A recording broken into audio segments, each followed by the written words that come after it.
Gray Harbor was not a city. It was a throat clogged with fog and rust. Tonight, the rain did not just fall, it attacked, turning the waterfront into a smear of blurred neon and black water. The harbor smelled of diesel and dead fish. It was just past 10 o'clock at night.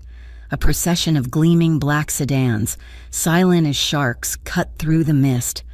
They moved with purpose, their tires hissing on the slick cobblestones of the wharf, stopping precisely outside the corrugated steel maw of Cold Storage Warehouse 7. This was Cassian Vale's territory. The air around the cars seemed to drop 5 degrees, colder than the ice packed inside the warehouse. Eden Hale moved through the shadows between the idling cars. She was dressed in a standard-issue black server's uniform, 2 sizes too large, the starched white apron already damp and clinging to her. In her hands, she balanced a heavy aluminum catering tray, covered in foil. Underneath the lukewarm shrimp cocktails, nestled against the metal, was a transmitter, a small, sophisticated bug forced on her by the Federal Commerce Integrity Bureau, the FCIB, a ghost agency that apparently had the power to ruin her twice. Eden was not a spy. She was a mother. She was doing this for Mila, her 9-year-old daughter, whose hospital bills were stacked higher than the Gray Harbor Bridge. Eden used to chase stories like this. She was a reporter once, a good one, until a scandal, a setup, had ripped her career, her reputation, and her marriage away. The FCIB knew that. They had found her working 2 jobs, drowning in debt, and presented her with an old file. A choice that was not a choice planned to daunt the bug or watch Mila's critical care get administratively delayed. She slipped through a service entrance, her heart a cold hammer against her ribs. The warehouse interior was vast and cavernous, smelling of brine and cold steel. Men in dark suits lined the walls, their faces impassive. In the center, under a single buzzing industrial light, was a long steel table.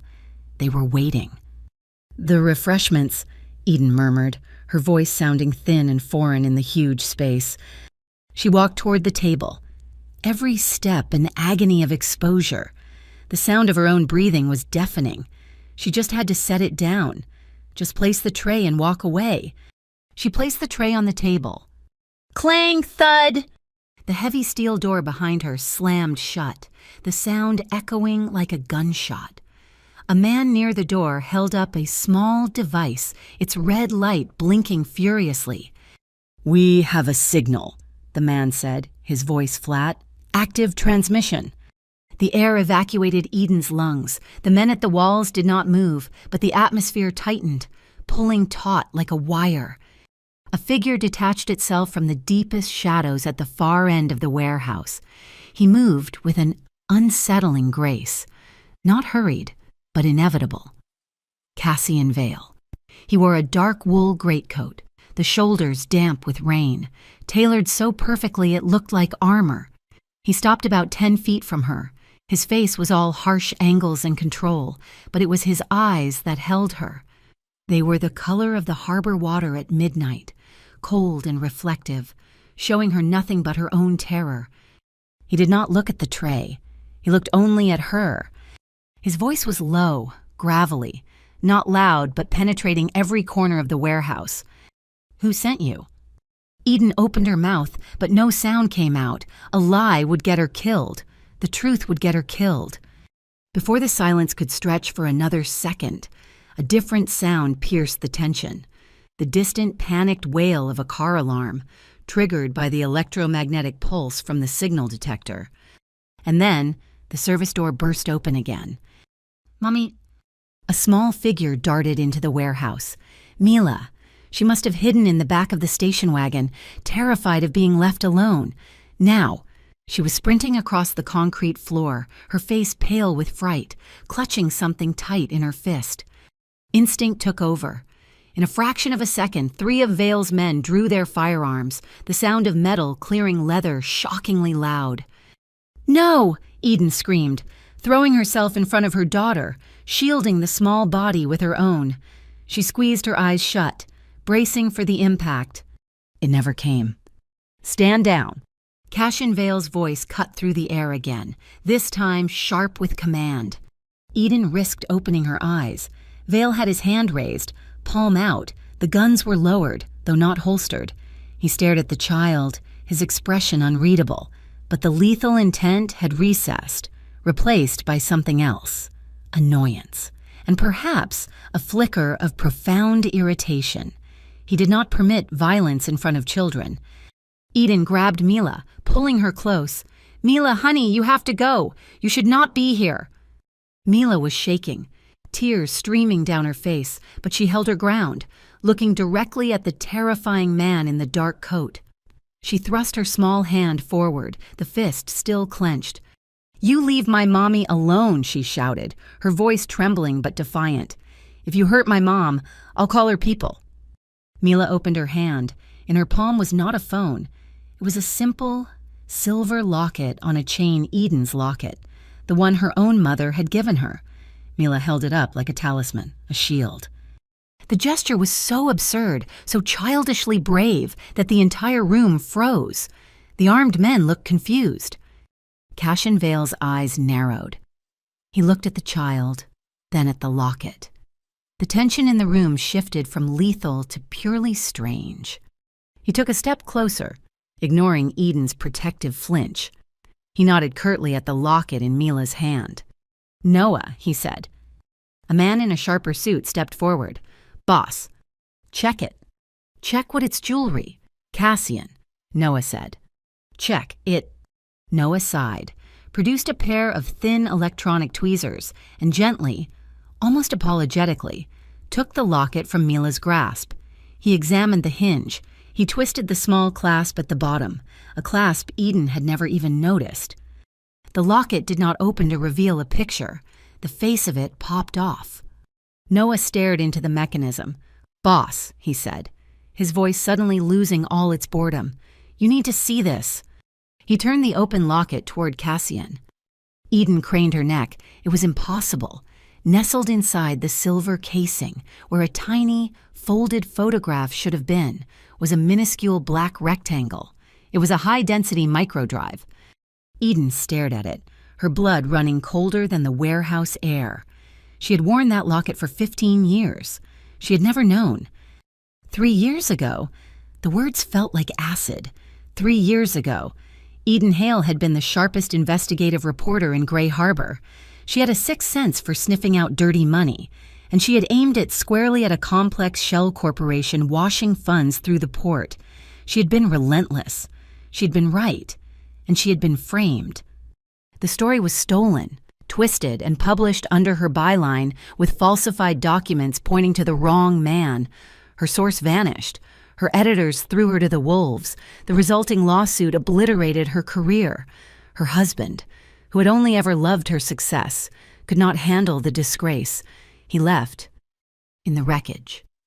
Only 2 things remained: her daughter, Mila, and the simple silver locket her mother had given her just before she died. Her mother, a quiet woman who had spent 30 years as a senior accountant for the Gray Harbor Port Authority, had pressed it into Eden's hand. "Keep this," she'd whispered. "It's more than just a memory." Eden had assumed she meant sentiment. She'd been wrong. The memory evaporated, replaced by the freezing air of the warehouse. Noah Strick had plugged the microdrive into a high-spec portable reader. A bright, clinical white beam of light shot from the device, projecting a spreadsheet onto the damp warehouse wall. It was not a spreadsheet, it was a ledger. Rows and rows of transaction codes, container numbers, and shipping routes scrolled past. Eden's journalistic instincts, long dormant, snapped awake. She recognized the routing numbers. This was high-level freight logistics. Then she saw the names. One column listed transfers from the South Dock Syndicate.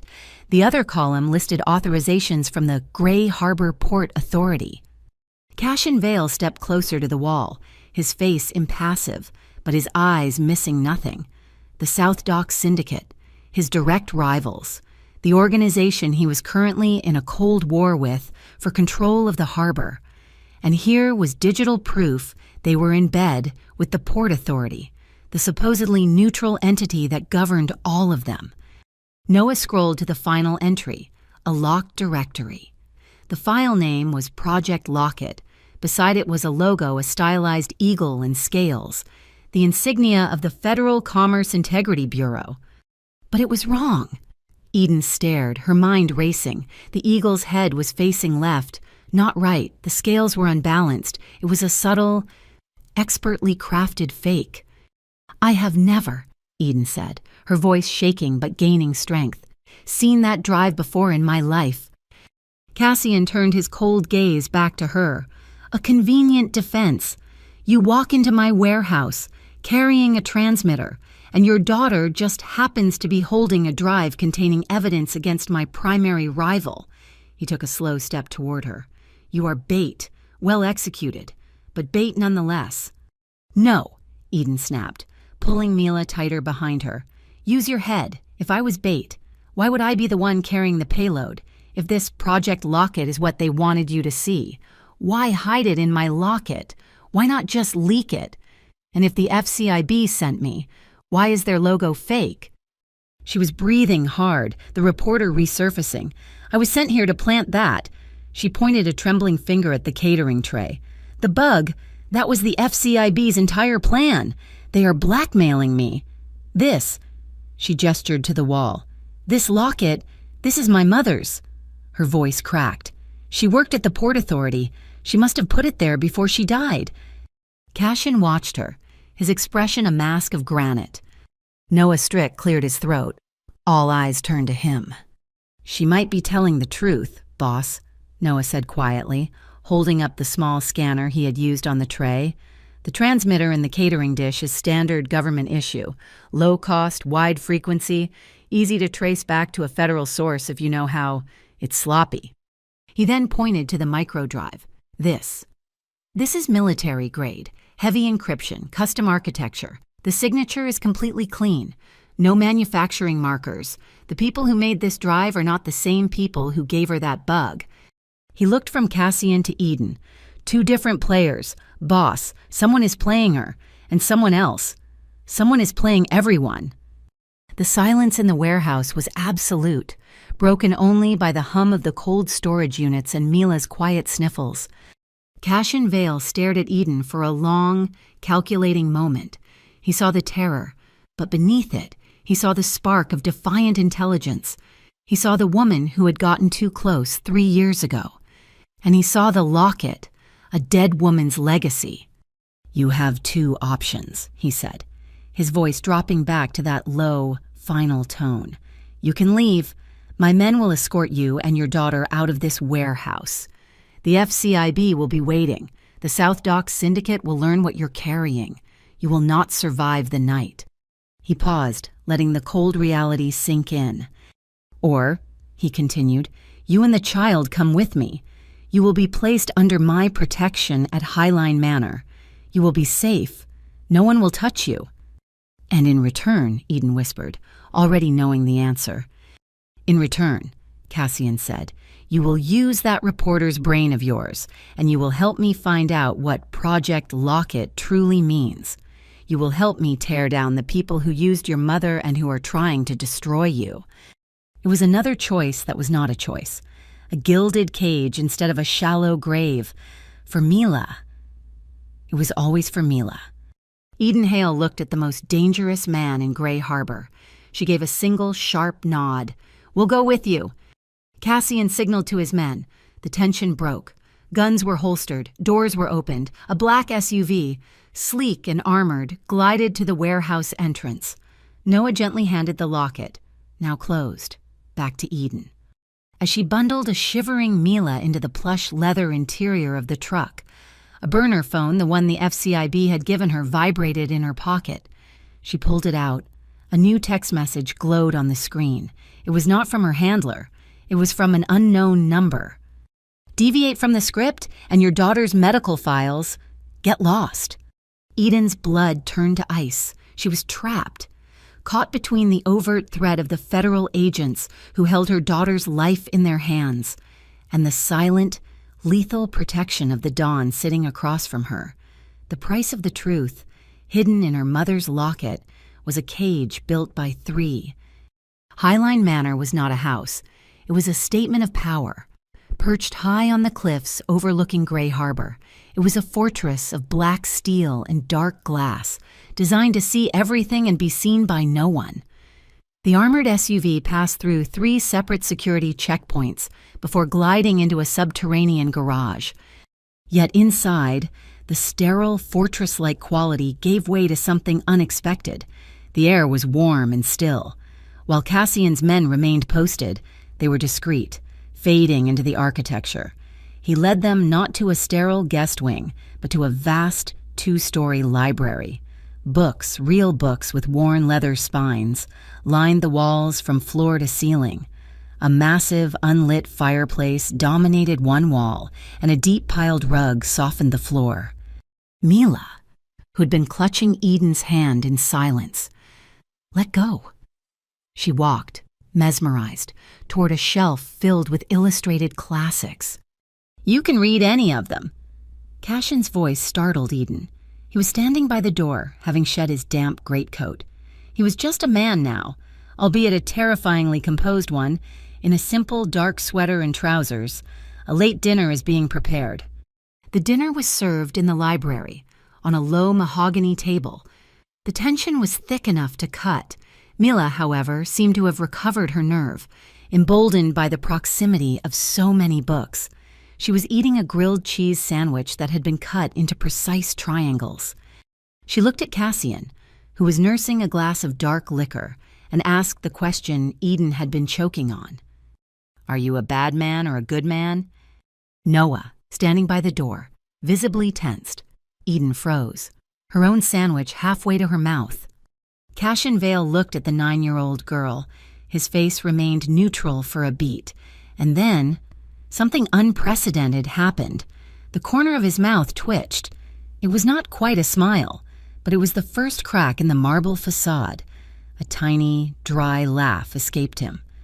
"I am a necessary man," he said finally. "There is a difference."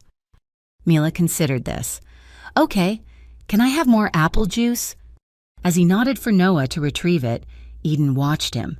She found herself talking, filling the silence, describing Mila's school project on ocean currents, then, falteringly, she spoke about her old job, about the thrill of chasing a lead, the belief that words could actually fix things. She expected him to ignore her, to be bored, but he was not. Cassian Vale put his glass down. He leaned forward, his forearms on his knees, and he listened. He did not interrupt. He did not check a phone. His gaze was focused and absolute. Eden realized with a jolt that no one, not even her ex-husband, had ever listened to her with such complete, undivided attention. After he showed Eden to her own safe room adjoining Mila's. It was not a bedroom, but an office. One wall was covered in a massive cork pinboard. Noah had already set up a laptop and a printer. "My men are outside every door," Cassian said, his voice back to its neutral, flat tone. "No one can touch you here. No one can touch your child. You have my word." He left her, and Eden felt the first breath she had taken in days that was not ragged with fear. Later that night, after Mila was asleep, Eden found him in the glass house. It was a vast conservatory off the main library, filled with exotic, perfectly cultivated plants. The rain lashed against the glass roof, but inside it was warm and humid, smelling of damp earth and jasmine. He was standing, looking out at the storm-racked lights of Gray Harbor below. "They're beautiful," Eden said quietly, indicating the rows of pale orchids. "They are contained," he replied, not looking at her. "They survive because the environment is controlled. They would not last 5 minutes out there." He paused. "I grew up at the St. Aurelian home, a religious-run orphanage on the north side." Eden waited. She knew of St. Aurelians. It was a place known for its high fences and its doctrine of breaking, not building, children. "The brothers there taught one lesson," Cassian said, his voice a low monotone. "Trust is a liability. It is a weakness to be exploited. The only person you can rely on is yourself." He had offered this small, dark piece of his past without preamble. Eden processed it. She felt a sting. But it was not pity. Pity was a useless emotion, an insult to someone who had survived. Instead, she felt a quiet, aching understanding. She, too, had learned that trust was a trap. "They were wrong," she said. "They taught you to be alone. They did not teach you how to be strong." He finally turned to look at her. The air in the glass house was thick and close, for the first time. His eyes were not cold mirrors. They were just dark and unguarded. "Let's look at the locket," he said abruptly, breaking the spell. Back in the safe room, Noah had the drive connected to a secure terminal. "It's locked down," Noah said. "There's a biometric failsafe. It's not a fingerprint. It seems to be looking for a specific electrical pattern, a heartbeat." "My mother's," Eden whispered. "It must be keyed to her." "Or to her bloodline," Cassian said. He looked at Eden. "Yours." Noah handed her a small pulse sensor, a simple clip for her finger. "That will not work," Cassian said, his voice impatient. "The signal is too processed. The encryption is looking for a raw, analog signature." Before Eden could react, he stepped close. The space between them vanished. He was tall, and he radiated a dry heat. "May I?" he asked, his voice low. She gave a jerky nod, her breath catching. He did not take her hand. Instead, he gently turned her arm over, exposing the delicate skin of her inner wrist. He placed 2 fingers, his index and middle, directly over her pulse point. His touch was electric. It was not sexual. It was clinical. And yet it was the most profound contact she had felt in years.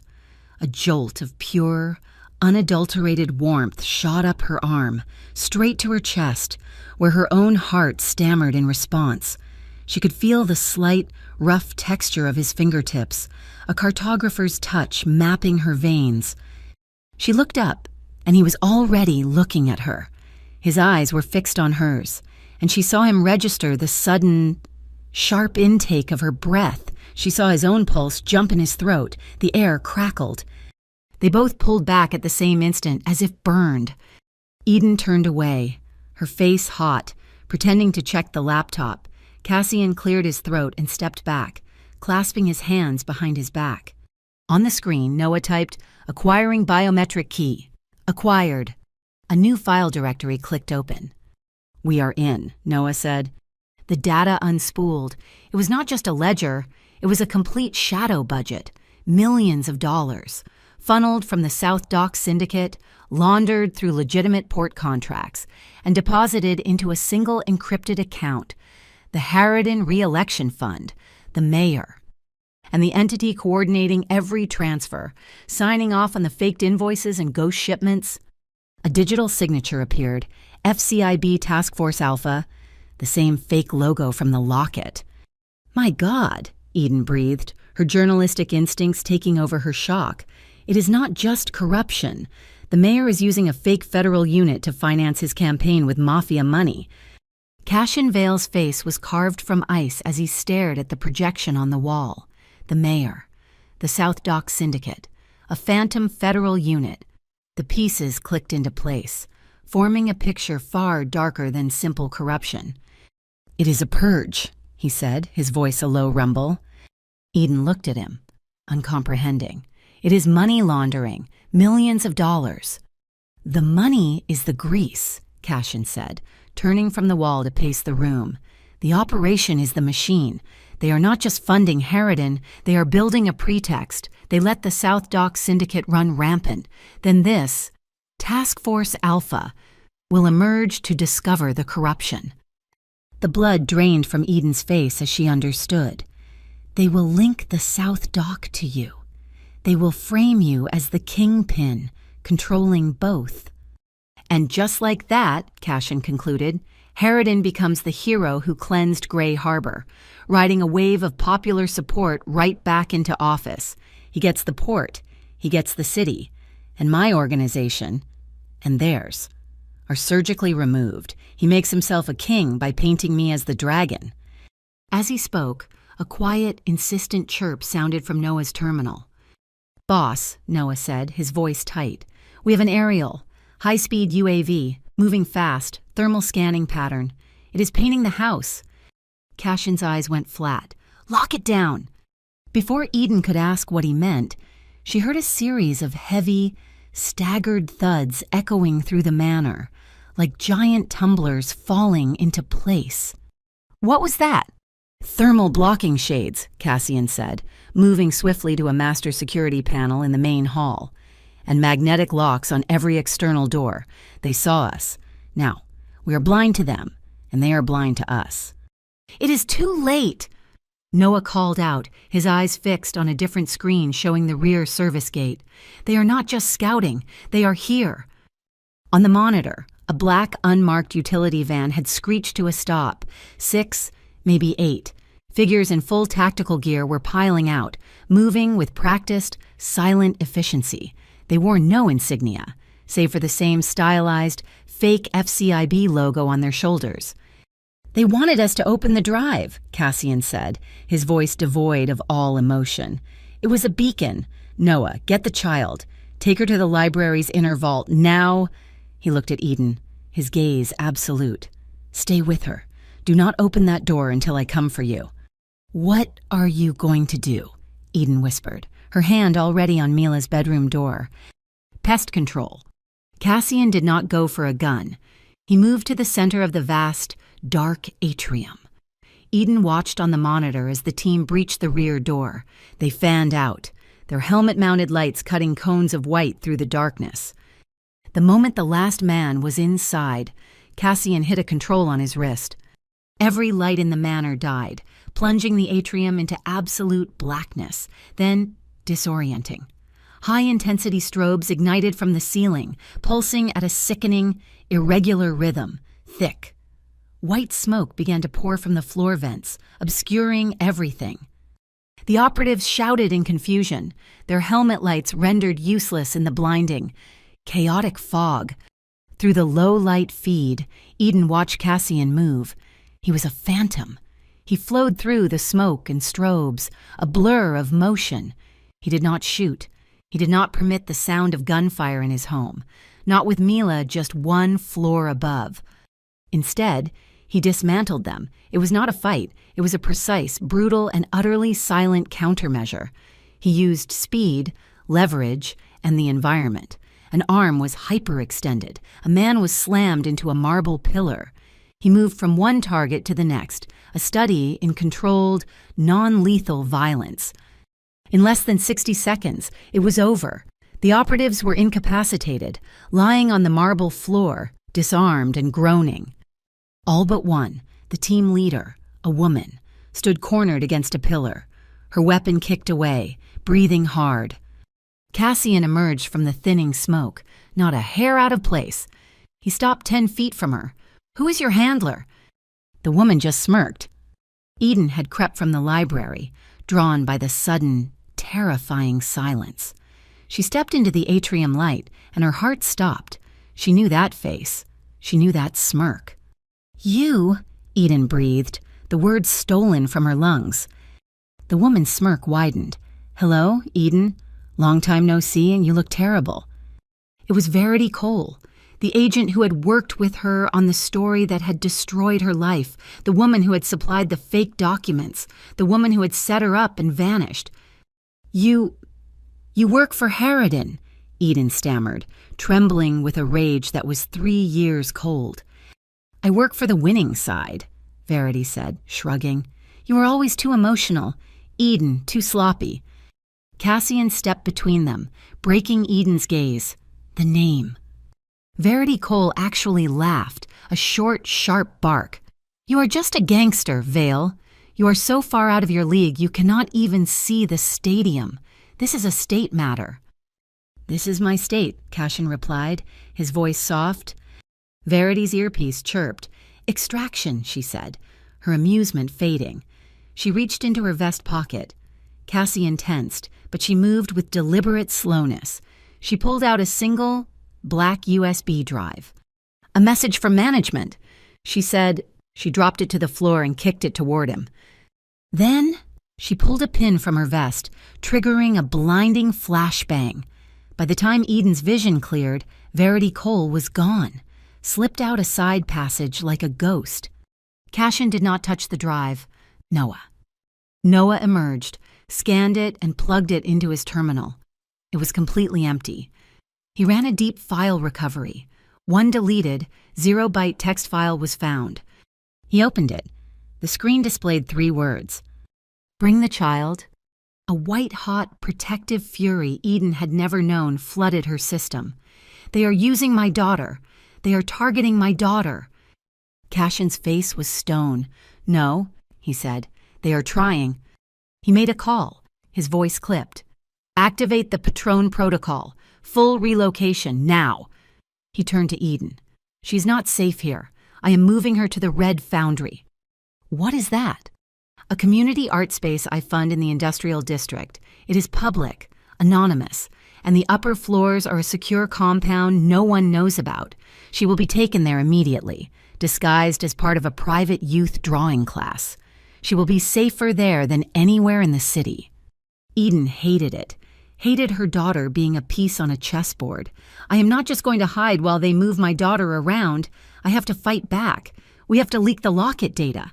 Now. How? Cassian asked, already anticipating her answer. My contacts, she said, pulling out her personal phone. My old editor at the Gazette. My best source in the city council. She dialed the first number. A synthesized voice. This number is no longer in service. She dialed the second. It rang, then went to a generic voicemail. She dialed the third, a deadline. She stared at the phone, a cold, dawning horror creeping over her. They are gone. All of them. The numbers are dead. Verity, Harridan. They did not just ruin my career. They scrubbed my entire network 3 years ago. I have no one. They scrubbed your network, Cassian corrected her. Not mine. He nodded to Noah, who was already typing furiously. Find the bank. Project Locket is the operation. Harridan is the client. Find the nexus. Already on it, boss, Noah said. The funds are routed through a dozen shell companies. But the final holding account? It is a charitable trust, the Levantine Fund. We are going to their servers, Cassian said, grabbing a new jacket. We? They want the Locket. They want you. You are the only one who can biometrically unlock the data. You are coming. They took 2 vehicles from the subterranean garage, an armored SUV for Eden and Noah, and a low-profile, matte black sedan for Cassian. Follow my lead, he ordered. Do not stop for anything. They burst onto the I-17 spur, the elevated highway cutting through the city. The night was dark. Traffic was light, too light. 2 black sedans, identical to Cassian's, materialized from an on-ramp, flanking the SUV. They are on us, Noah yelled, fighting the wheel as one of the sedans slammed into their rear quarter panel. Cassian's sedan roared up from behind. They are boxing you in. His voice crackled over the comms. Do not let them. Construction exit. 400 yards. Move. The second sedan pulled ahead, swerving to block the exit ramp. They are cutting us off, Eden shouted. Hold on, Cassian's voice replied. His sedan accelerated, a black blur. He did not try to pass. He rammed the lead sedan. The sound was a deafening shriek of metal on metal. Cassian's heavier, reinforced car threw the other vehicle into a spin. But the second car was still on their tail. As Noah wrenched the SUV toward the dark, unlit construction ramp, the second sedan swerved, aiming to T-bone them. It was a perfect pit maneuver. The SUV's back end fishtailed wildly, heading for the guardrail. Then Cassian was there.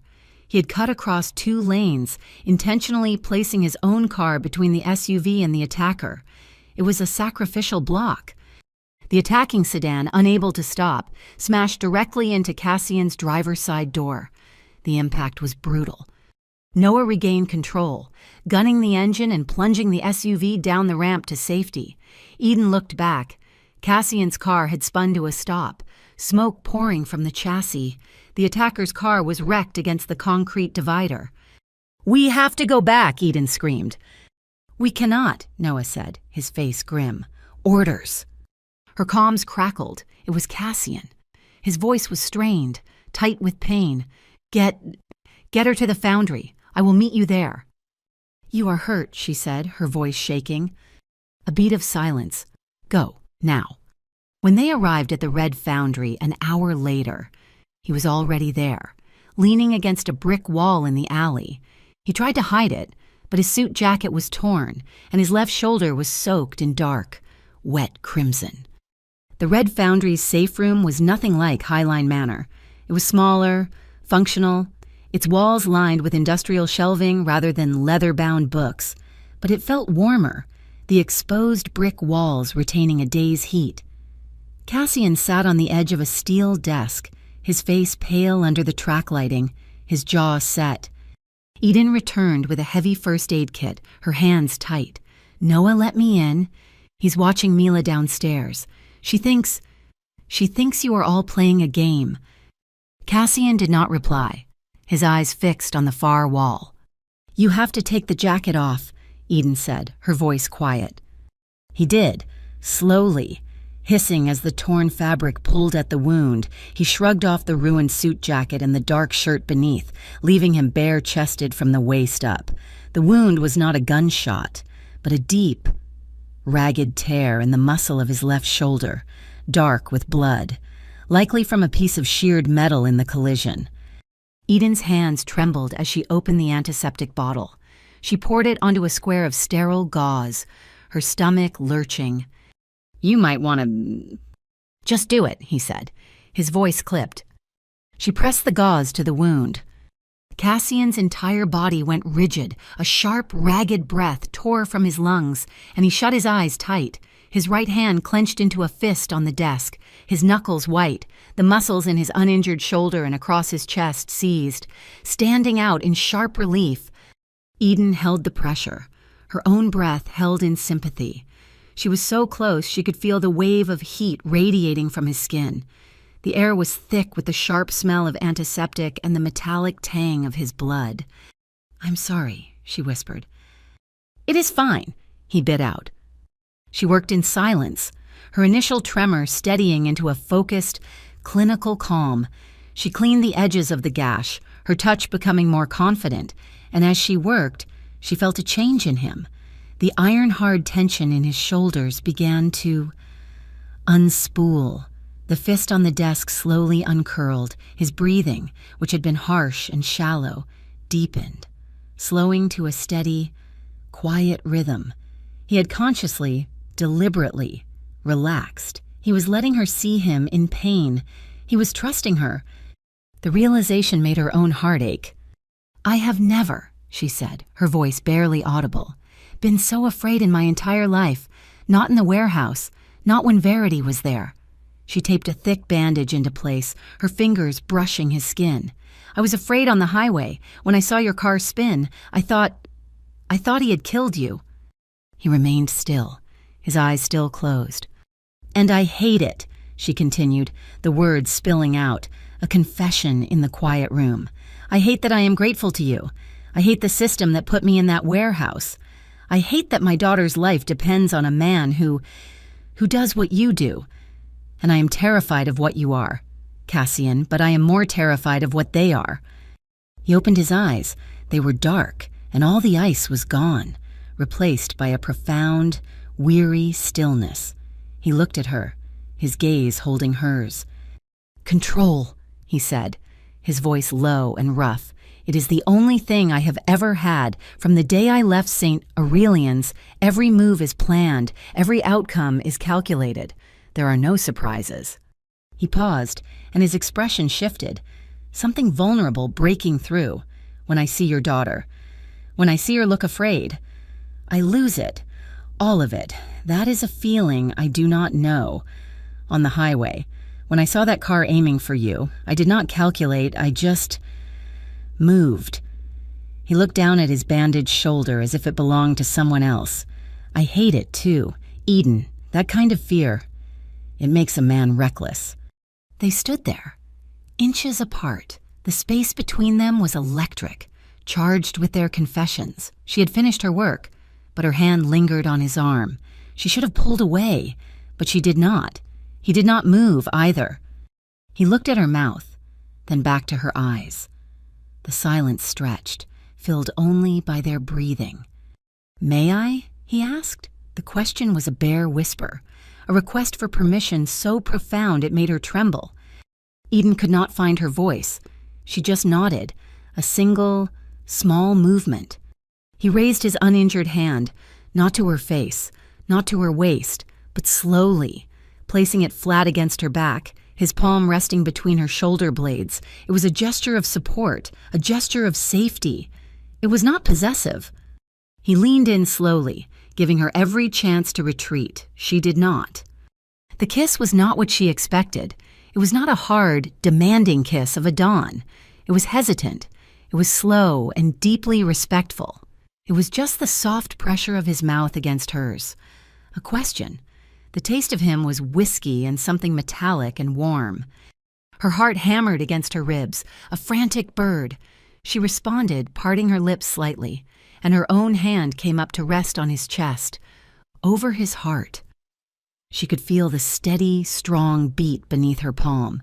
The kiss deepened, and she felt herself lean into him, pulling him fractionally closer, the fear and gratitude and anger all melting into this one.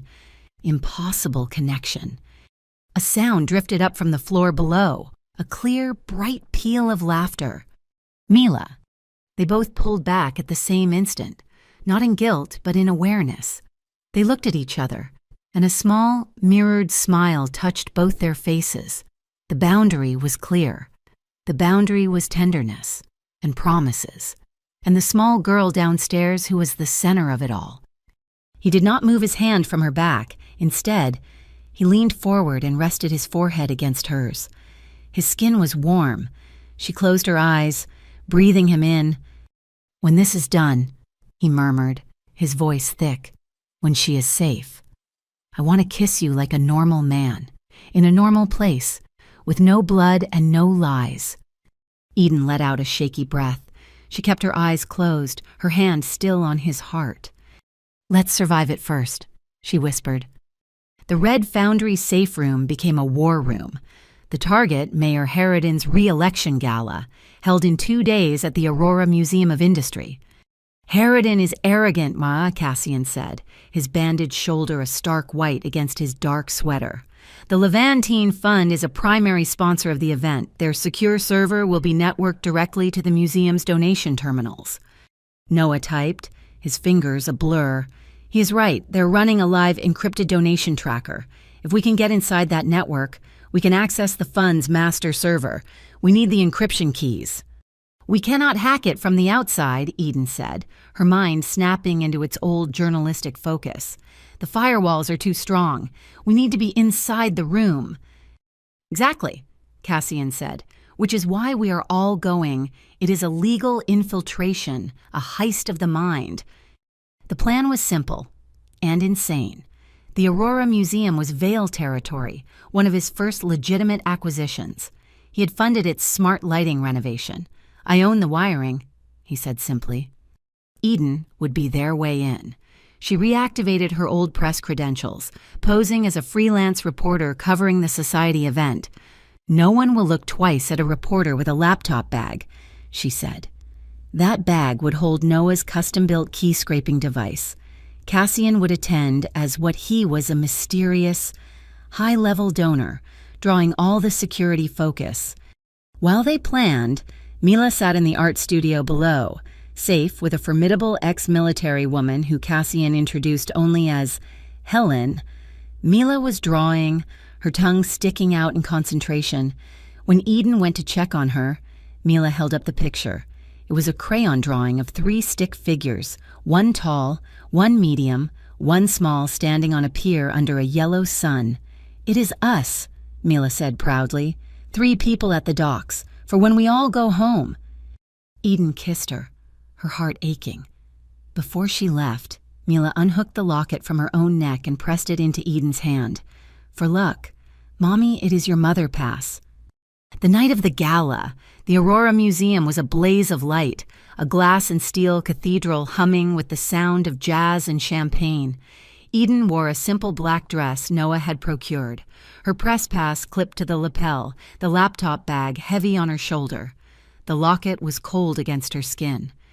Cassian arrived separately, a phantom in a perfectly tailored tuxedo. He did not look at her, but she felt his presence as he was swarmed by Harridan's fawning aides. He was the biggest whale in the room, and he was drawing all the sharks.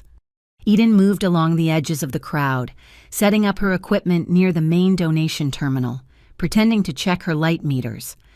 A voice, low and venomous, whispered in her ear, "You always did look better when you were pretending." Eden froze. Verity Cole stood beside her, holding 2 glasses of champagne, a predatory smile on her face. She looked stunning in a silver gown. "Verity, nice dress. Pity about the company you keep," Verity murmured, her eyes flicking to Cassian across the room. "Management is getting impatient. They find this all very dramatic. Drop the bait and hand over the child. You will be off the list, a clean slate. You can even have your old job back." "The bait?" Eden asked, her blood running cold. "The locket. Silly. We know you have it. Give it to us. And give us the kid. She's the only other biometric key. After all, a loose end." The implication, the cold, casual threat against Mila, hit Eden like a physical blow. "Go to hell," Eden whispered. Verity just sighed. "Your choice." She turned and melted back into the crowd. Eden's hands were shaking so badly she could barely connect the device. She looked across the room, desperate. Cassian was smiling for a photographer, his arm draped over the back of a socialite's chair, but his eyes were not smiling. They were scanning the ceiling, tracking the smart light grid. He saw Eden. He saw her panic. He gave a single, almost imperceptible nod. Now, Eden plugged the device into a hidden network port behind the terminal. On his phone, Cassian, still smiling, activated the museum's lighting diagnostic protocol. For a fraction of a second, the lights flickered. In that instant, Noah's device, now linked to the lighting grid, was given top-tier security clearance. It was in the red foundry. Noah watched the data pour onto his screen. "I am in," he whispered. "I am inside the Levantine Fund." At first, it was what they expected, the money, the dirty transfers, the kickbacks, all leading to Harridan. "Wait," Noah said, his voice dropping. "There is another directory. It is not financial. It is personnel, coded designations. Project Locket is not just the money. It is a program." The screen filled with names, dozens of them, port workers, union leaders, inspectors. Beside each name was a date and a file. Eden, reading over Noah's shoulder via a secure feed on her own laptop, opened one. It was an accident report, crushing injury, container slip, Pier 12. She opened another, drowning, fell from gantry, night shift. "My God," Eden breathed, her hand flying to her mouth. "They are not accidents. This is a blacklist. This is a list of people who were disappeared at the port, murdered." "Internal expulsion," Noah read, his voice sick. "They are cleaning house." Eden scrolled, her heart hammering, her old reporter's sense of dread rising. She knew these names. She had interviewed some of them 3 years ago. And then she saw it, the name at the very top of the list, the first accident. Hale, Jonas, disappeared at sea. Vessel failure. Jonas, her little brother. The reason she had even started investigating the port, all those years ago, he had taken a job on a cargo runner and vanished. She had been told he was lost in a storm. She could not breathe. The jazz music, the laughter, the clinking glasses, all faded into a deafening roar. The floor tilted. Jonas. He had not died in an accident. He was a victim. She stumbled, her laptop slipping from her grasp. The room was spinning. A hand, strong and warm, gripped her arm, steadying her. She looked up into Cassian's dark eyes. He was there, his body shielding her from the surrounding crowd. He had crossed the entire ballroom in seconds. "Eden." His voice was a low anchor in the storm. "Breathe. Look at me." He held her, supporting her weight, his gaze locked on hers, pulling her back from the edge. Just as she found her footing, a piercing shriek split the air, a fire alarm. "What is that?" she gasped. Noah, Cassian said, his hand moving from her arm to her hand, his fingers lacing with hers. A diversion, the network is compromised. Panic erupted. The crowd surged toward the main exits. Verity Cole was shouting at security, pointing at them. Not that way, Cassian said. He pulled her, hard against the tide of people, toward a service door marked Artifact Storage. He swiped a black card, and the door opened into a dark, cavernous hallway filled with shrouded statues and crated paintings. The emergency lights strobed, casting wild, dancing shadows. They know we were in the system, Cassian said, his voice even as he pulled her along. They will be sealing the building. They ran, their footsteps echoing on the concrete floor, his hand holding hers in an unbreakable grip. They burst through a final door into the cold, wet alleyway. The sound of the museum's alarm and the distant wail of sirens chasing them into the gray harbor night. They did not go back to the Red Foundry. Noah took them straight to Highline Manor, initiating a Level 3 lockdown. The house was sealed, silent. Mila was brought in through a secure tunnel, confused but safe, and immediately fell asleep in her room, clutching her drawing. But Eden could not rest. The name echoed in her head. Hale. Jonas. She found herself on the rooftop terrace, the same place Cassian had stood in the glass house, looking over the city. The rain had returned, a cold, relentless drizzle that matched the hollowness inside her. He was not lost at sea. He was taken. He was murdered. Or... Her mind stuttered. The list was expulsion. What if he was not dead? What if he was alive, trapped somewhere? The glass door slid open. Cassian stepped out wearing a simple black shirt, his bandaged shoulder visible. He held a thick cashmere robe. He did not speak. He just walked up behind her, draped the robe over her trembling shoulders, and drew it closed in the front. Then he did not let go. He pulled her back against his chest, creating a solid wall of warmth against the cold, wet night. His arms wrapped around her, holding her steady as a sob finally tore itself from her lungs. It was a sound of grief held for 3 long years. She wept, turning in his embrace, burying her face against his shirt. He just held her. One hand splayed across her back, the other cradling the back of her head, his chin resting on her hair. The rain beaded on her eyelashes, mixing with her tears. She listened, not to the storm, but to the slow, steady, powerful beat of his heart beneath her ear. It was the only solid thing in a world that had just disintegrated. "I hate this," she whispered, her voice muffled against him. "I hate being weak." "This is not weakness, Eden," his voice rumbled, the sound vibrating through her. "This is grief. You're human." "I am afraid," she admitted, the words raw.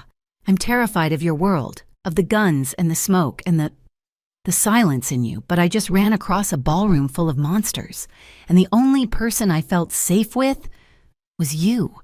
She looked up, her eyes desperate. "I am more afraid of a world without you in it right now. What does that make me?" His gaze was intense, searching.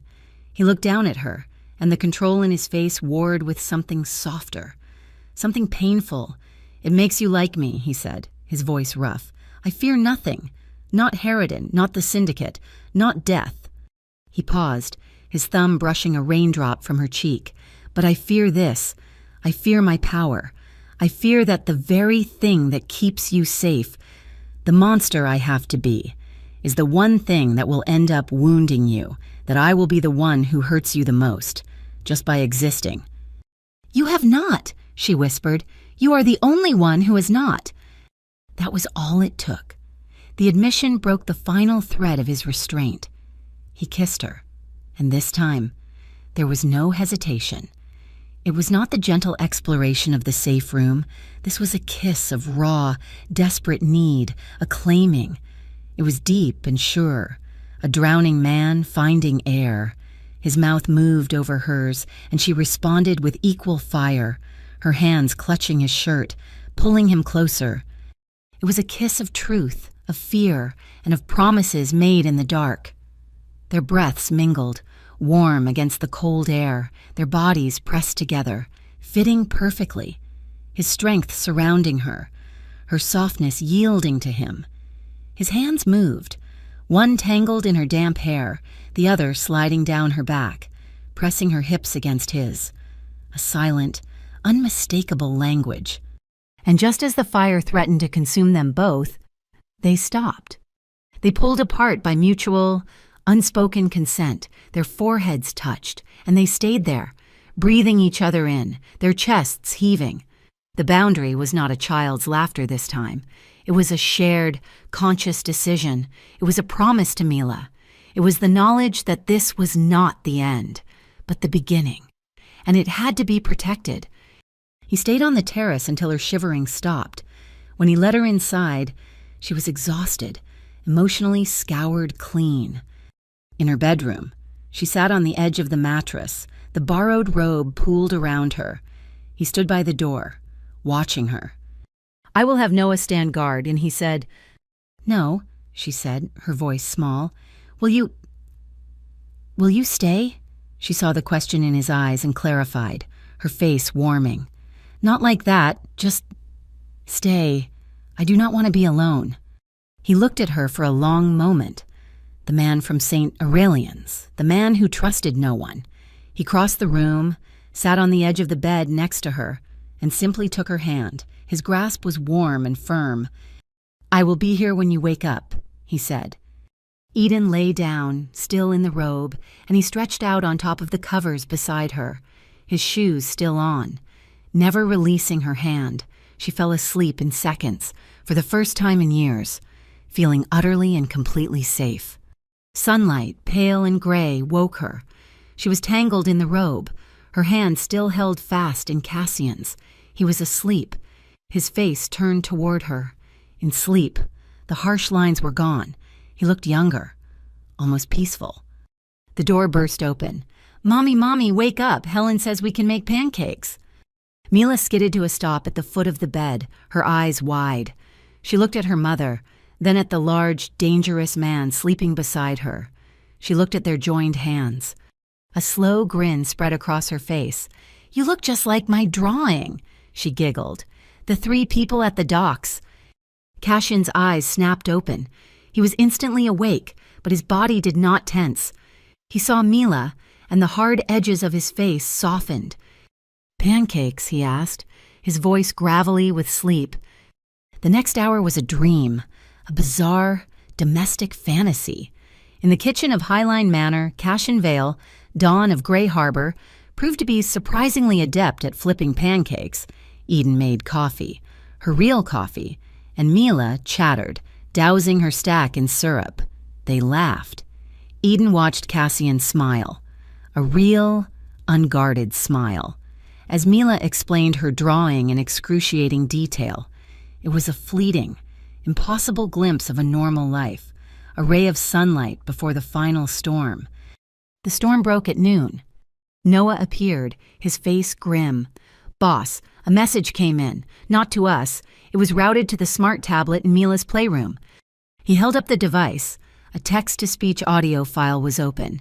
He pressed play. A cold, synthesized, anonymous voice filled the warm kitchen. "Hello, Mila. If you want to see your Uncle Jonas, you will come to the Westline Iron Bridge at sunset. Bring your mother's locket. Come alone." The pancake on Eden's fork dropped to her plate. The blood drained from her face. Jonas.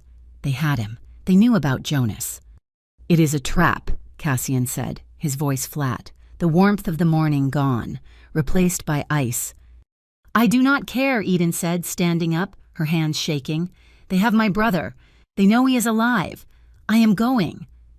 "They will kill you, and they will take the child."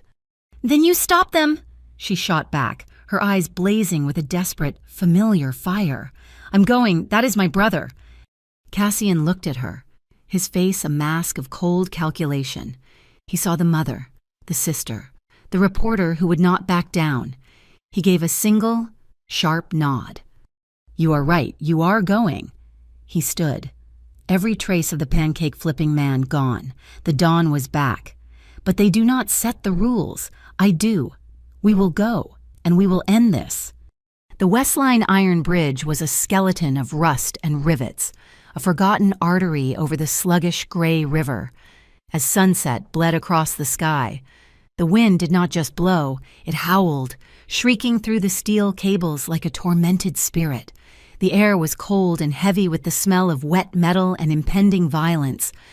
Eden Hale walked to the center of the bridge alone. Her heels clicked with a dreadful, lonely echo on the rusted walkway. She wore the locket openly, a silver target against her dark coat. She was the bait. Hidden in the latticework of the bridge's understructure, Cassian and Noah's team were shadows, armed with high-frequency scanners and non-lethal weapons. 100 yards back, in an armored vehicle parked in a derelict factory, Mila sat with Helen, watching a live feed monitor. Cassian had been against it, but Eden had insisted. She is part of this, Eden had argued. She is the only other one who can trigger the locket. She has to be the fail-safe. Cassian had relented. On one condition, Mila was the trigger, not the target. Headlights cut through the twilight, a black sedan, followed by 2 unmarked vans, rolled onto the bridge. The fake FCIB team fanned out, creating a perimeter. The back door of the sedan opened, and Mayor Harridan stepped out.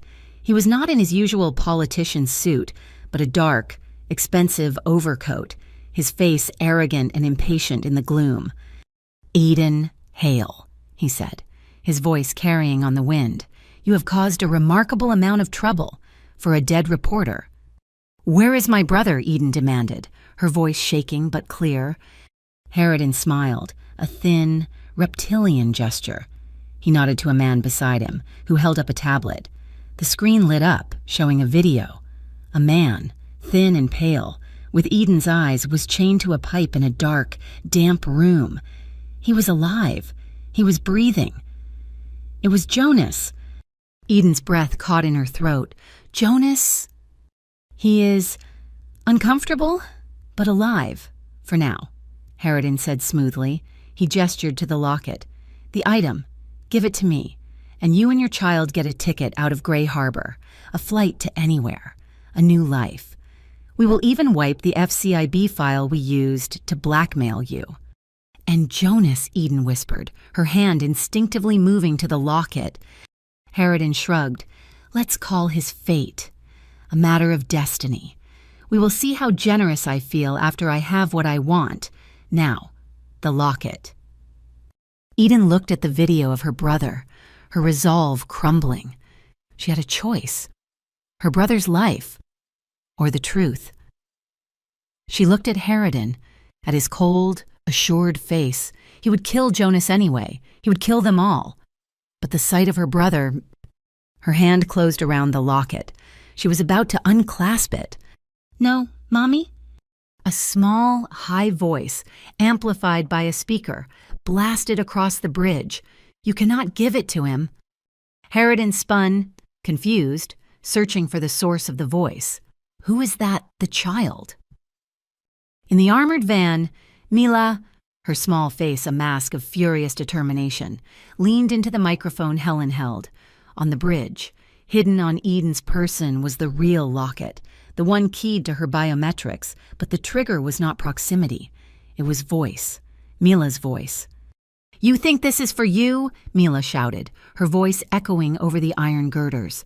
"This is not ransom, you bad man. It is the key. It is the key to the public broadcast, Noah. Now." Harridan's face went white with confusion. What broadcast? Shut her up." "On it." Noah whispered into his comms from below the bridge. He hit the master key. "Activating Project Locket, public protocol." On the bridge, the strings of antique lights running along the cables flickered. Then they pulsed, not with light, but with data. They had become, as Cassian planned, a massive light antenna. All across Gray Harbor, on every public LED screen from the Jumbotron at the sports stadium to the advertising billboards in the docks, to the flat screens in every bar, the feeds switched. The data from Project Locket, the data Eden's mother had died to protect, streamed live. The crowds at the waterfront looked up. They saw the illegal transaction ledgers. They saw the payoffs from the South Dock Syndicate. They saw the forged orders from the FCIB Task Force Alpha. And then they saw the list. The list of the disappeared. The port workers, the union leaders, the fathers and sons and brothers, Hale, Jonas. A collective gasp went up from the city. "What have you done?" Harridan shrieked, his composure shattering. "Kill the feed! Kill it!" "It is too late, Mayor." A new figure stepped from the shadows, Verity Cole. She walked calmly toward Harridan, her gun pointed not at Eden, but at him. You work for me," Harridan sputtered. Verity reached up and tore the fake FCIB patch from her shoulder, revealing a different, legitimate insignia beneath. "No," she said, her voice cold and clear. "I am Special Agent Cole, Office of Maritime Security Task Force. I have been undercover in your organization for 18 months, trying to find the source of Project Locket." She smiled that cold smirk at Eden. "Turns out, you were the key all along. Hale, you and your mother." Harridan stared, cornered. "You cannot arrest me. I run this city." "You ran it," Verity corrected, her finger tightening on the trigger. A single, high-velocity crack echoed from the far end of the bridge. A sniper. It was not aimed at Verity. It was aimed at Eden, the South Dock Syndicate, cleaning up their loose end. "Eden, down." Cassian was motion. He burst from the understructure, a black phantom moving faster than thought. He did not go for a weapon. He threw his entire body at Eden, shielding her. The sniper's round, meant for her heart, slammed into the steel pylon just above their heads, sending a spray of hot metal fragments stinging through the air. A second shot tore through the fabric of Cassian's coat, grazing his arm, the same one he had injured on the highway. He hauled Eden to her feet, pulling her behind a massive girder. "Sniper South Dock!" he yelled to Verity. The bridge erupted into chaos. Verity's team, the real OMST, emerged, returning fire. The city, watching the live feeds, had exploded. News vans, their lights flashing, were screaming toward the bridge, drawn by the broadcast and the sound of gunfire. Harridan saw his chance. His world was ending, but he could still do damage. He pulled out his own phone, broadcasting on an open police channel, his voice filled with righteous, panicked fury. "This is Mayor Harridan. I am under attack at the West Line Bridge, Cassian Vale. The head of the Vale Syndicate has seized the city's broadcast network. He is a terrorist. I want him arrested." Arrest Cassian Vale. The bridge was a lost cause, swarming with real police responding to Harridan's fake terrorist call. Under the cover of the OMST's firefight with the Syndicate sniper, Cassian, Eden, and Verity escaped, melting back into the chaos Cassian had prepared. "The sniper is South Dock." Cassian's voice was sharp in Eden's earbud as they ran. "They are not just protecting Harridan. They are trying to silence everyone." "The live feed is still running," Verity countered, her own team now securing the bridge. "The city is watching, but they will cut the power.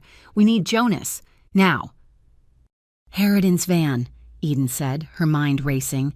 "The video feed of Jonas. It was live. It must have a source. Can you trace it?" Verity's team was already on it. He was sloppy. "The signal is coming from the North Bank Ferry Terminal. Warehouse District." "They will be moving him," Cassian said, his voice flat. He looked at Verity. "Your team makes too much noise. This one is mine." The North Bank Ferry Terminal was a sprawling complex of rust, steel, and shadows. The rain had intensified, turning the night into a slick, black mirror. Harridan's private security off-duty cops loyal to him were scrambling to lock it down, joined by South Dock enforcers. It was a hornet's nest. Cashin's team moved like ghosts. This was his territory. He owned the infrastructure. "I want no bodies," Cassian ordered, his voice low over the comms. "This is not an execution. This is a retrieval. Lock it down." He did not order an assault. He ordered an amputation. From a panel in a service tunnel, Noah, at Cashin's command, cut the terminal's primary power. The entire complex plunged into darkness. Save for the emergency strobes, then the magnetic locks on the loading bay doors were activated, sealing the exits. The heavy steel roll-up doors slammed down, trapping Harridan's men inside their own fortress. They were in a maze, and Cassian was the architect. While Cassian's team created chaos, sowing confusion by remotely activating hydraulics and bilge pumps, Eden and Verity made their way to the central control station. "The signal is coming from Cold Storage 3, Verity said, her gun drawn. "He is there," Eden whispered, her heart in her throat. Meanwhile, in the armored van parked 3 blocks away, Mila watched the feeds. Helen, the ex-military protector, sat beside her. Mila held her crayon drawing the 3 people at the docks pressed tight against her chest. "They have to get Uncle Jonas," she whispered to the drawing, "so we can all go home. Then we can hang this in the living room." Back in the terminal, Cassian ascended a catwalk, alone. The South Dock sniper from the bridge had relocated, setting up a nest overlooking the main concourse. Cassian moved behind him, a shadow among shadows. The sniper sensed him too late, spinning around, raising his rifle. Cassian did not fire the weapon in his hand. He hit a button on his wrist. A bank of high-pressure smoke flares, used for shipping drills, ignited below the sniper's nest. A thick, acrid cloud of white smoke instantly blinded the man. He choked, firing wildly into the fog. Cassian did not stop. He hit a second switch. The terminal's emergency fire suppression system roared to life. High-pressure water, cold from the harbor, blasted the sniper, knocking him off his feet and pinning him to the deck, his rifle clattering away. Cassian watched, his face impassive, as the man was subdued without a single bullet being fired. A choice, a change. At that moment, Eden and Verity breached the door to Cold Storage 3. It was a dark, freezing room, smelling of ice and decay. And in the back, chained to a support beam, was Jonas. He was thin, pale, his beard matted, but he was alive. His eyes, Eden's eyes, widened in disbelief. Eden, his voice was a dry, cracked whisper. "Jonas!" She ran, falling to her knees beside him, her hands fumbling with the chains. Verity was right behind, using bolt cutters. "I thought you were dead," Jonas choked out, grabbing her arm. I thought you were," Eden sobbed, helping him to his feet as the chains fell away. "It was Harridan," Jonas rasped, leaning heavily on them. "All of it. He wanted the port. He paid the South Dock to clean the unions, make them disappear. I would not play. I was the first one they took. He set you up. Edie, he set you up from the beginning." As they stumbled out of the cold storage unit, the city was erupting. The citizen live streams, which had never stopped, were now focused on the North Bank terminal. The OMST, seizing the narrative, held an impromptu press conference at the foot of the bridge, officially identifying the FCIB Task Force Alpha as a rogue, domestic terrorist unit funded by Mayor Harridan. Harridan's reputation was not just falling, it was in free fall. His power evaporated in real time. Cornered, desperate, Harridan himself was nowhere to be found. He had fled the terminal, heading for his last stronghold. "He is going to Old Meridian," Cassian said, meeting them at the exit, his team having secured the perimeter. "The old city hall. He's going to burn the servers, the original paper records." This was the endgame. Cassian walked Eden and Jonas to the armored van. The door slid open. Mila, seeing her uncle, let out a cry, but her eyes were fixed on Cassian. He knelt, his bandaged shoulder and wet coat making him look like a warrior returned from a desperate battle. "I have to go, Mila," he said, his voice quiet. "You are going to stop the bad man," she stated. "Yes." "Are you coming back? For pancakes?" she asked, her voice small, clutching the drawing. Cassian's face softened. He reached out and gently brushed her hair from her face. "I will be back for pancakes," he promised. Mila nodded, a grave decision made. She unhooked the locket from her own neck, the one Eden had given her back. She pressed it into Cassian's large, calloused hand. "You should hold this," Mila said. "Mommy said it's a key." But I think it found its house. Cassian looked at the simple silver locket in his palm. He closed his fist around it, a silent vow. He stood up, looked at Eden, and then turned, disappearing into the rain, heading for Old Meridian to finish it. Old Meridian City Hall was a granite tomb, and it was burning. Harridan, in his final, desperate act of a cornered king, had activated incendiary devices in the central archives. Thick, acrid smoke poured from the high, shattered windows, and the cold night rain hissed against the superheated stone. They did not enter as a single unit. They were 3 prongs of a tactical fork. Verity Cole and her OMST team breached the front doors, met by a wall of heat. Noah, in the subterranean utility tunnels, cut the internal power, forcing the building onto emergency lighting. Cassian and Eden used a forgotten maintenance passage Cassian had known about for years, one that led directly behind the archives. They found Harridan in the vast, cathedral-like records room. He was a man insane, frantically tearing 1,000-page ledgers from shelves and hurling them onto a massive pyre of burning file cabinets. He was destroying the original paper trail. "It is over," Harridan, Verity shouted, her voice echoing in the chamber, her team fanning out, weapons raised. Harridan spun, his face a mask of sweat and soot, his eyes wild. He laughed, a high, strangled sound. "Over, are you arresting him?" He jabbed a trembling finger at Cassian, who emerged from the shadows. Eden, right behind him. "He's the criminal. He is Cassian Vale. He's the Mafia." "He is what he is," Verity retorted, her gun steady, her face grim. "But you, Mayor, you are a fake state. You use the badge to do the Mafia's work. That makes you worse." "Wait," Eden said, stepping forward. The smoke stung her eyes, but her voice was clear. She held the locket. "There is one last file." "Eden, no," Cassian warned. "The place is unstable. My mother left one last thing," she insisted. She pressed the clasp, not opening it, but tracing a small pattern on the silver. It was not a key. It was a player. A tiny, tinny speaker hidden in the filigree, crackled to life. It was a voice recording, her mother's voice, preserved for 15 years. "Cannot go to the police," the voice whispered, frail and terrified.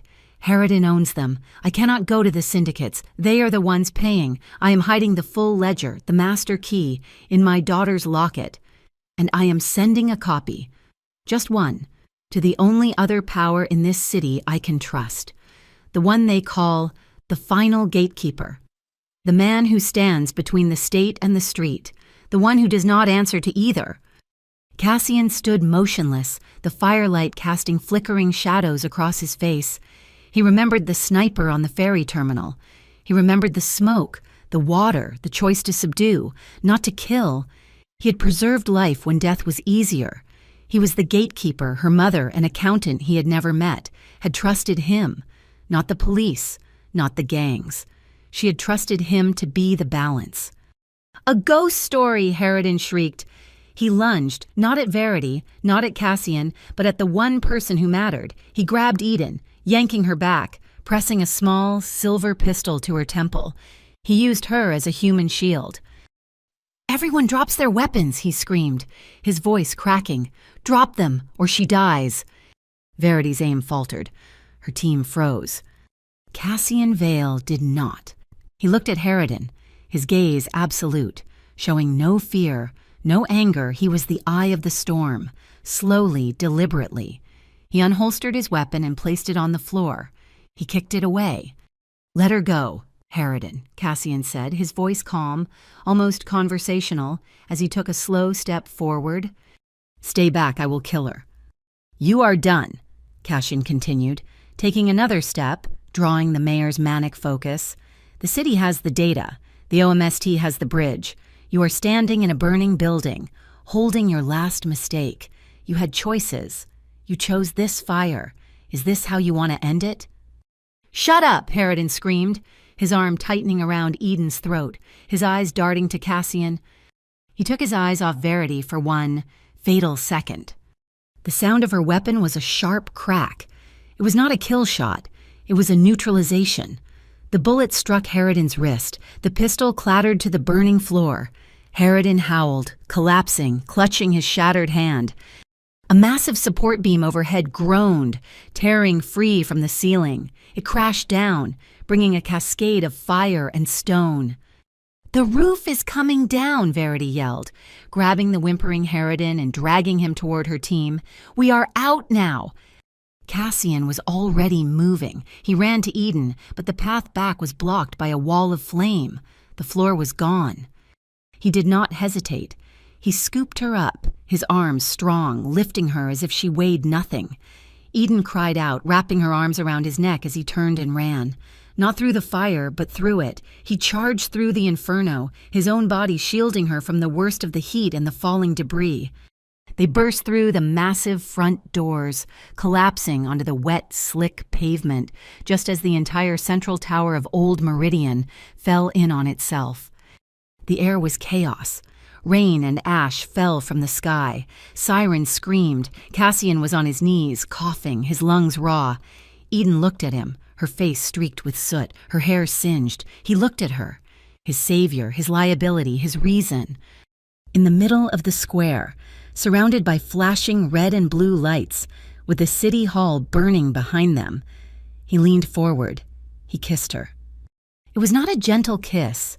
It was a kiss of survival, of desperation, of a promise kept. It was raw and deep, his hands cupping her face, his thumbs wiping the grime from her cheeks, her arms locked around his neck, holding on, her body trembling. It was a kiss that tasted of smoke and rain and, for the first time, of a future. "Mommy?" The cry, high and clear, cut through the noise. Eden's head snapped up. Jonas, leaning heavily on a paramedic but standing, was at the edge of the police line, and Mila was running, breaking free from Helen, sprinting across the square. She launched herself into Eden's arms, then turned and threw her small arms around Cassian's neck, burying her face in his smoky shirt. "You came back!" She wept. "You came back for pancakes." Across the square, Verity Cole was formally arresting Harridan. The OMST had secured the scene. The crowd, held back by barriers, was not rioting. They were watching. The large public screens, still controlled by Noah, were playing a new loop, the clear, defiant image of 9-year-old Mila, holding her mother's locket high. Dawn broke over Gray Harbor, washing the soot from the sky in the quiet, sunlit library of Highline Manor. Eden sat at her laptop. The smell of fresh, strong coffee filled the air. She was writing her first article in 3 years. She finished the piece, the truth, all of it. She typed the byline, by Eden Hale. She smiled, leaving it. Cassian walked in, holding a fresh mug. He set it beside her, his hand coming to rest on her shoulder. "Just Eden Hale?" he asked, his voice quiet. "It is my name," she said, leaning her head back against his hand. He leaned down, his lips brushing her hair, his voice a low promise. "I want to try," he whispered. "I want to be a normal man. Eden, with you, in this city. It is not a normal city, but I want to try." The scene pulls back. In the bright living room, Mila's crayon drawing, 3 people at the docks, is now in a beautiful frame, hanging on the wall. Jonas, looking healthier, is laughing as he shows Mila how to froth milk for a cappuccino. The house is filled with light. Eden stands, walking toward them. The locket is around her neck. It is not a key anymore. It is just a memory. Cassian follows her. His hand finds the small of her back, a silent, steady pressure. He kept his promise. The city would always have shadows. It would always need a gatekeeper. But now, he would not be guarding it alone. Thank you so much for listening to our story. We would love to know where you are listening from, so please comment below, share your thoughts, and let's connect. Please subscribe to our channel, Mafia Boss Story, like this video, and support us by hitting the hype button so this story can be heard by more people.